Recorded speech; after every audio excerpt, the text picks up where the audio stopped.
બનાસકાંઠા જિલ્લામાં ગ્રામ પંચાયતની ચૂંટણીનો માહોલ જામ્યો છે, જેમાં દિયોદર તાલુકાની 36 ગ્રામ પંચાયત બેઠક પર 180 ઉમેદવારોએ પોતાની ઉમેદવારી નોંધાવી છે, જેમાં તાલુકાની મહત્વની ગણાય તેવી નવાપુરા ગ્રામ પંચાયત બેઠક પર બે દમદાર ઉમેદવારો વચ્ચે રસાકસીભર્યો માહોલ જામ્યો છે। બંને ઉમેદવારો બેઠક કબજે કરવા એડીચોટીનું જોર લગાવી રહ્યા છે। દિયોદર તાલુકાના ઝાલુઢા ગ્રુપ ગ્રામ પંચાયતમાંથી વિભાજન થયેલા નવાપુરા ગ્રામ પંચાયતમાં પ્રથમ વખત ચૂંટણી યોજાઈ રહી છે। આ બેઠક પર કુલ 8 વોર્ડનો સમાવેશ થયેલો છે, જેમાં અત્યાર સુધી 5 વોર્ડ બિનહરીફ થયા છે, જેના 3 વોર્ડ અને સરપંચ પદને લઈને ગ્રામ પંચાયતની ચૂંટણીનો માહોલ જામ્યો છે। ગ્રામ પંચાયતની બેઠક હાંસલ કરવા માટે ગામના બાબરાભાઈ સામથાભાઈ પટેલ તથા અમરાભાઈ જગમાલભાઈ પટેલે સરપંચ પદ માટે પોતાના સમર્થકો સાથે રાખીને ઉમેદવારી નોંધાવી છે। જો કે આ બેઠક પર બંને દિગ્ગજ આગેવાનો ચૂંટણી લડી રહ્યા છે। દિયોદર તાલુકાના નવાપુરા ગ્રામ પંચાયતમાં 1256 મતદારો છે, જેમાં સૌથી વધુ ચૌધરી અને ઠાકોર સમાજનો સમાવેશ થાય છે તથા અન્ય 12 જાતિના લોકો પણ છે, અહીં વસવાટ કરે છે। સરપંચ પદના ઉમેદવારો બાબરાભાઈ ચૌધરી અને સંસ્થા સાથે જોડાયેલા છે, તેમજ હિન્દુ પરિષદ જિલ્લામાં પણ પ્રમુખ તરીકે સેવા આપી રહ્યા છે। હાલ 70 વર્ષની ઉંમરે ચૂંટણી લડી રહ્યા છે, જેમને વિશ્વાસ છે કે લોકો તેમને મત આપી વિજય બનાવશે। આ નવાપુરા ગ્રામ પંચાયત બેઠક પર ગામના આગેવાનો અમરાભાઈ ચૌધરીએ પણ ઉમેદવારી નોંધાવી છે। અમરાભાઈ ચૌધરી પણ અગાઉ 2018માં પણ ગ્રામ પંચાયતની ચૂંટણી લડી ચૂક્યા છે, જેમાં હારનો સામનો કરવો પડ્યો હતો, જેમાં ફરી એક વખત નવાપુરા બેઠક પર પોતે પોતાની ઉમેદવારી નોંધાવી છે અને પોતે પણ આ બેઠક પર વિજય મેળવશે તેવો વિશ્વાસ વ્યક્ત કર્યો છે। અમારે સરપંચ અમારા ગામનો સારો વિકાસ કરે, અમારી જોડી હેડે, અડધી રાતે બોલાવો હાજર થવા જોઈએ, અમને કોઈ કંઈક કાયદેસર બોલવું ન જોઈએ। અમારા ગામની અંદર 2 સરપંચો અમરાભાઈ બાબરાભાઈ જગમાલભાઈ અને બાબરાભાઈ હમતાભાઈ જે અમારે તો કાર્ય કરે એ સરપંચ અમને સારો લાગે ભાઈ, એમાં અમારે કોઈ વિરોધ પક્ષ નથી, પણ સારી રીતે ગામમાં સંચાલન સારું ચાલે એવો અમારે સરપંચ જોઈએ। મારું નામ પટેલ અમરાભાઈ જગમાલભાઈ, ગામ નવાપુરા।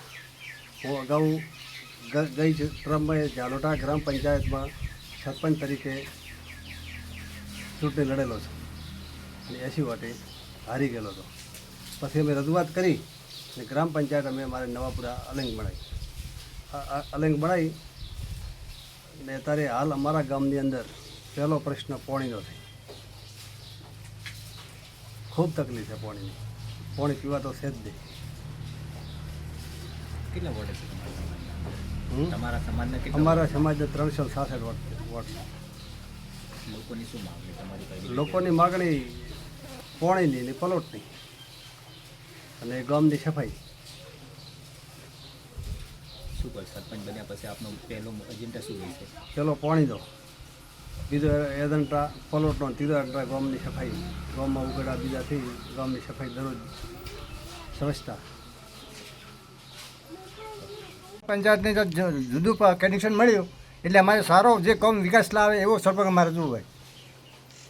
બાકી ગામનું જે થાય અને જે ઉમેદવારી 2 બાબરેભાઈને થઈ છે અમરાભાઈનું થયેલ છે, બરાબર છે, વિકાસ કરે ગરીબ માણસ છે એને વોટિંગ આપવાનું।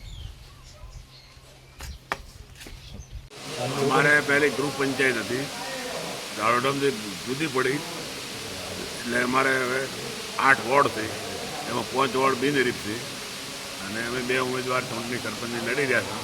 એમાં પાણીનો મોટો પ્રશ્ન છે, પલોટોનો મોટો પ્રશ્ન છે અને અમારે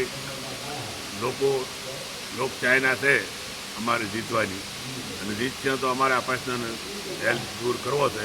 પહેલે અમે પાણીની રજૂઆત કરેલી છે ઘણા વખત, પણ કોઈ અમારો નિકાલ આવ્યો નથી। અમને સરકારને અમને વિશ્વાસ છે કે અમારો નિકાલ લાવી જશે।